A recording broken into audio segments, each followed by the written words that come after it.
but it's a beautiful place, and there's an amazing breadth of history down here. The Florida Keys, an island chain that links to the southern tip of Florida, has a colorful and rich history. This year marks the Keys' bicentennial. On July 3rd, 1823, the Florida legislature officially established Monroe County, which encompasses the entire Florida Keys island chain. You really learn to find how connected these islands are, how the families are, and the stories and the histories really do envelop one island chain, one island, one Florida Keys. This is writer and historian Brad Bertelli, who came to the Keys 21 years ago and never left. His story is not unique. Almost every story starts out with, I came down on vacation, went home, packed up, and moved.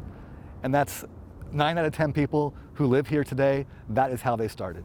Newcomers to the Keys quickly experienced the same sense of connection that early settlers felt 200 years ago.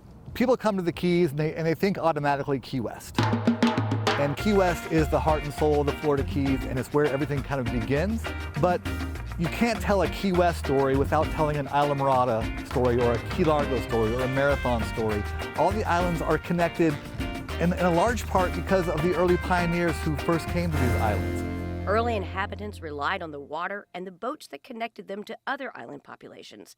That sense of community still exists today. One of the beautiful things about the Florida Keys is everyone helps each other. If someone gets hurt or injured or there's some kind of tragedy, people bond together and help each other out, which is truly one of the amazing things. And no one does that better than the conchs. To be a conch is to literally be rooted in history. People who were born here, all these natives, these pioneers, were conchs. They're called conchs. And to be a conch is a really point of pride for these people. And even if you're not a conch, you still have the opportunity to experience what early pioneers witnessed. Is this kind of what it would have looked like? This is what it would have looked like. Wow. Right here. To get out on the water, which you have to do when you come to the Florida Keys, you have to explore by kayak or paddleboard or boat, and you get back into what we call the backcountry, and it is like stepping back in time. And speaking of stepping back in time, history comes to life at the Mel Fisher Maritime Museum in Key West, where lead county historian Corey Malcolm takes us deep into the nautical narration of these United Islands. You cannot separate the Florida Keys and Monroe County from the water. I mean, we're as much water as we are land. And a lot of the history that we have experienced over those centuries, a lot of it's taken place on the water. 200 years ago, the Keys were known as a wrecking center. The wreckers would go out and they would rescue the ships, they would rescue the cargo that was on there, they would save the people. And there was sort of a mix between a wrecking truck and an ambulance, Nobody wants either one of them, but you know what? When you need them, you need them. Historic Pigeon Key is located in the Middle Islands in Marathon, a 5-acre island nestled between the modern and historic 7-mile bridges, has been captured in time that reflects the ingenuity of early pioneers. We catch tarpon. This is Kelly McKinnon, who heads the Pigeon Key Foundation. Pigeon Key, arguably the most historically significant place anywhere in the Florida Keys.